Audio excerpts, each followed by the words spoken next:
மதிப்புக்குரிய மாண்புமிகு முதலமைச்சர்களே, அனைவருக்கும் வணக்கம். ஒரு தூய்மையான சிந்தனையில் ஒரு தூய்மை, பேச்சில் தூய்மை, செயலில் தூய்மை, அதான் எம் சரவணன் சார் அவர்கள். முதல்ல நான் 75ல் அவர்கள் ஷூட்டிங்கு ஏவிஎம் ஸ்டுடியோவில் ஷூட்டிங் பண்ணிட்டு இருக்கோம். அப்போ ஒரு பெரியவர் முன்னாலே போயிட்டுருக்காங்க. ஒரு வேஷ்டி, ஒரு ஜுப்பா, ஒரு துண்டு போட்டு, பின்னால் ஒரு கை கட்டி வெள்ளை ஷர்ட்டு வெள்ளை பேண்ட் போட்டு போயிட்டு இருந்தார். அப்போ கமல் சார் எனக்கு சொன்னார், அவர் தான் ஏவிஎம் செட்டியார் சார், அவர் பின்னாலே போகிறவர் தான் சரவணன் சார் அப்படின்னு சொல்லி. 75ல் அவரை பார்த்தது, அதுக்கப்புறம் தூரத்துலேருந்து பார்க்கறது தான்.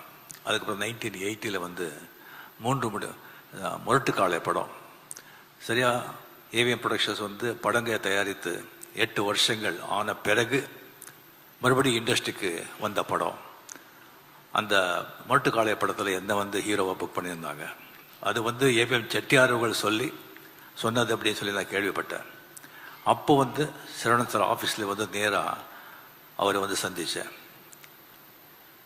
அந்த ஒரு ஆஃபீஸ் அவ்வளோ க்ளீன், அவ்வளோ நீட், வெல் டெக்கர்ட், அந்த மாதிரி ஒரு வைப்ரண்ட், ஒரு பாசிட்டிவிட்டி. நானும் எத்தனையோ அரசியல்வாதிங்க ஆஃபீஸுக்கெல்லாம் போயிருக்கேன், மல்டி பில்லியனியர் இண்டஸ்ட்ரியல் ஆஃபீஸுக்கெல்லாம் போயிருக்கேன். அந்த மாதிரி நான் பார்த்தது கிடையாது. அந்த ஆஃபீஸில் போனவங்களுக்கெல்லாம் தெரியும் எப்படி இருக்கும் சரவணன் சார் ஆஃபீஸ் அப்படின்னு சொல்லிட்டு. அவர் கூட நான் கம்பெனியில் 11 படம் பண்ணியிருக்கேன். 9 படம் எஸ்பி முத்துராமனோடவே பண்ணியிருக்கேன். ஒவ்வொரு படத்துலையும் கதை நம்ம கேட்கவே வேண்டாம், எல்லாமே அவரே ஃபுல்லாக ரெடி பண்ணி எந்த ஆர்டிஸ்ட்டுக்கு எந்த மாதிரி படம் பண்ணணும், எந்த மாதிரி கதை பண்ணணும், அவங்க ஃபேன்ஸ் என்ன விரும்புகிறாங்க, அது சக்ஸஸ் ஆகிறதுன்னு எப்படின்னு சொல்லிட்டு எல்லாம் அனலைஸ் பண்ணிவிட்டு அந்த ஸ்க்ரீன் ப்ளேயும் பண்ண வச்சுட்டு அந்த ஆர்டிஸ்ட்டுக்கு எந்தெந்த கேரக்டருக்கு என்னென்ன பண்ணணும்னு சொல்லிட்டு இது பண்ணி மியூசிக்லேருந்து எடிட்டிங்லேருந்து எல்லாத்துலேயும் ஒரு கை இருக்கும். ஆனால் அது யாருக்கும் தெரியாது. எப்படி இந்த கண்ணன் மகாபாரத குருஷேத்திர யுத்தத்தில் எந்த ஆயுதமும் வேண்டாமல் ரதத்திலே உக்காந்துட்டு எப்படி ஜெயிச்சானோ அந்த மாதிரி ஒரு ஆஃபீஸ்லேயே உக்காந்துட்டு எல்லா படத்தையும் ஜெயிக்க வைப்பார், எல்லா படத்தையும் வெற்றி படமாக்குறாரு. எத்தனையோ ஒரு இன்சிடென்ட்ஸ் இருக்கு அவரை பற்றி சொல்கிறதுக்கு. ஒன்று மட்டும் நான் இது இப்போ சொல்கிறதுக்கு நான் சொல்கிறேன். அதாவது எஜமான படம் உதயகுமார் டைரக்டர், அவருக்கு கதை சொன்னாங்க, ரொம்ப நல்லா இருந்தது. அது நல்லவருக்கு ரொம்ப சென்டிமெண்ட்டாக ரொம்ப நல்லா போன படம் அது.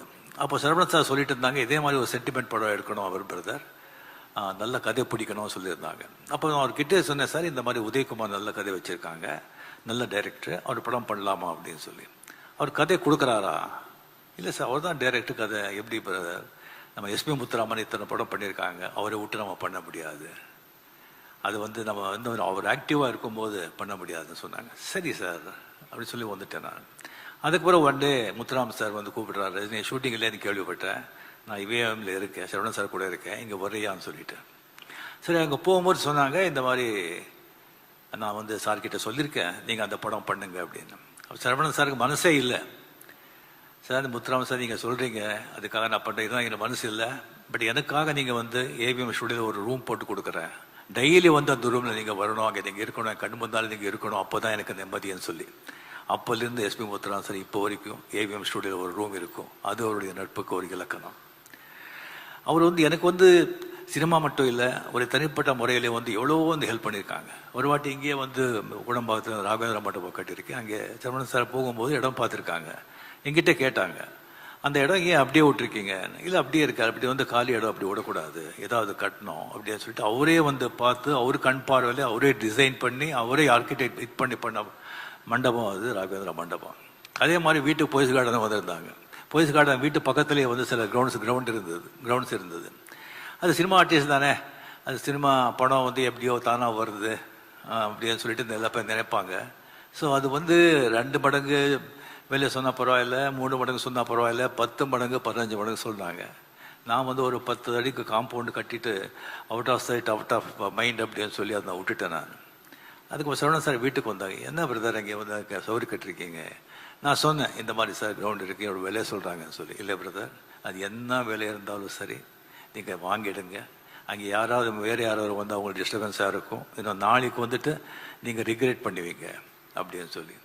இந்த மாதிரி எவ்வளவோ விஷயங்கள் எவ்வளோ. அதுக்கப்புறம் சிவாஜி படம் பண்ண பிறகு என்கிட்ட சொன்னாங்க, நீங்கள் 90s வந்து 2 வருஷத்துக்கு உடம்பு பண்ணுறீங்க, 3 வருஷத்துக்கு உடம்பு பண்ணுறீங்க, வேண்டாம் பிரதர், வயசு ஆக ஆக பிஸியாக இருக்கணும், ஆக்டிவாக இருக்கணும், உடம்புக்கும் நல்லதும் மைண்டுக்கும் நல்லது, அட்லீஸ்ட் வருஷத்துக்கு ஒரு படம் பண்ணுங்க அப்படின்னு சொன்னாங்க. அது இப்போவும் நான் அது பண்ணிகிட்ருக்கேன். ஸோ சரவணன் சார் வந்து இண்டஸ்ட்ரியை மீறி வெளியே கூட அவருக்கு வந்து அவ்வளோ மரியாதை, ரெஸ்பெக்ட். ஏன்னா அவர் அப்படி வாழ்ந்தார்.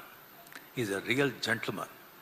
ஈவன் அரசியலில் வந்து எந்த அரசியலும் அவர் சார்ந்தவர் இல்லை, இருந்தாலும் எல்லா அரசியல் கட்சி தலைவர்களும், எம்ஜிஆர் சார் வந்து அவர் ஷரீஃபாக்கி அழக பார்த்தாரு, ஜெயலலிதா கூட அவர் மேலே அவ்வளோ அவ்வளோ மரியாதை, கலைஞர் சார் சரவணன் சார் மேலே எவ்வளோ மரியாதைங்கிறது சொல்லி தீராது. அப்படியே அந்த சிவாஜி படம் எல்லாருக்கும் உங்களுக்கு தெரியும், அது வந்து ஒரு அரசுக்கு எதிரியாக நான் சொல்லியிருக்கேன் ஆல்ரெடி. அரசியல்வாதிகளுக்கு எதிராக எடுத்த படம் அது வந்து கலைஞர் சார் அந்த படத்தை பார்த்தது மட்டும் இல்லாமல் அது வெற்றிலா வந்து கலந்து கொண்டு எல்லாருக்கும் வந்துட்டு சீஃப் கெஸ்டாக இருந்து கலந்து கொண்டு எல்லாருக்கும் கேடையை கொடுத்தாங்க. அது எதற்காக சொன்ன ஓன்லி ஃபார் சரவணன் சார் அந்த மரியாதை. அப்படியே இப்போ ஸ்டாலின் சார் மரியாதைக்குரிய சீஃப் மினிஸ்டர் சார் இங்கே வந்து இவ்வளோ வேலையை விட்டு இங்கே வந்திருக்காங்க அப்படின்னு சொன்னால் சீஃப் மினிஸ்டர் வந்து ஒவ்வொரு நாளும் வந்து விலை மதிக்காத நாட்கள் இருந்தாலும் தேர்தல் நேரம் சொன்னால் ஒவ்வொரு நாளும் ஒவ்வொரு மணித்துளியும் ஒவ்வொரு வினாடியும் வந்து விலை மதிக்கவே முடியாது. அந்த மாதிரி இருந்து கூட அது எல்லாத்தையும் விட்டுட்டு இங்கே வந்திருக்காங்க சொன்னால் இங்கே வந்திருக்கிறதுனால வந்து ஒரு 100 ஓட்டு ஒரு ஜாஸ்தி கிடைக்காது. பட் இருந்தால் கூட அவர் இங்கே வந்திருக்காங்க சொன்னால் அது வந்து சரவணன் சாரோட எந்த மாதிரி வாழ்ந்திருக்காங்க எடுத்துக்காட்டு. அட் த சேம் டைம் நம்ம மரியாதைக்குரிய நம்ம சிஎம் அவர்களுக்கு என்ன மாதிரி ஒரு அன்பு பண்பு கொண்டவர், ஒரு உயர்ந்த உள்ளங்கிறதுக்கு ஒரு எடுத்துக்காட்டு. ஸோ நமக்கு வந்து ஒரு அசையாத சொத்து, அசர சொத்து, அசையாத சொத்துன்னு சொல்லுவாங்க. இதில் வந்து ஒரு அசையாத சொத்துக்கு தான் எப்போவுமே விலை ஜாஸ்தி, மதிப்பு ஜாஸ்தி. ஸோ அந்த மாதிரி நம்ம வாழ்க்கையில் வந்துட்டு நம்மளை விரும்புகிறவங்க, நம்ம நலனில் வந்து அக்கறை கொண்டவங்க ஒரு சில பேர் தான் இருப்பாங்க. அவங்கெல்லாம் வந்து அசையாத சொத்துக்கள். அப்படியே வந்து எனக்கு வந்து ஒரு அசையாத சொத்துக்கள் இருந்தாங்க. கே பாலச்சந்தர் சார், ஜோ sir, Panju sir, R. Veerappan sir, Saravanan sir, doctor Kalaignar அவர்கள் தான். அது காலத்தின் சட்டமோ எனக்கு தெரியாது. நமக்கு யார் ரொம்ப விரும்புகிறோமோ, நம்ம யார் ரொம்ப மதிக்கிறோமோ, நம்ம யார் ரொம்ப பிரியமாக இருக்காங்களோ அது காலம் வந்து சீக்கிரமாக கொண்டு போயிடுறது. அதே மாதிரி ஒவ்வொருத்தரும் விட்டு பிரியும் போது நமக்கு வந்து எவ்வளோ ஒரு பணம், பேர், புகழ், பணம், நல்ல குடும்பம், சொத்து, பிள்ளைங்க இருந்தால் கூட அந்த மாதிரி ஒரு மனிதர்கள் போகும்போது நமக்கு வந்து ஒரு அனாதியாக ஒரு ஃபீலிங் வருது. So Saravanan sir is a great man. His soul rest in peace. Thank you.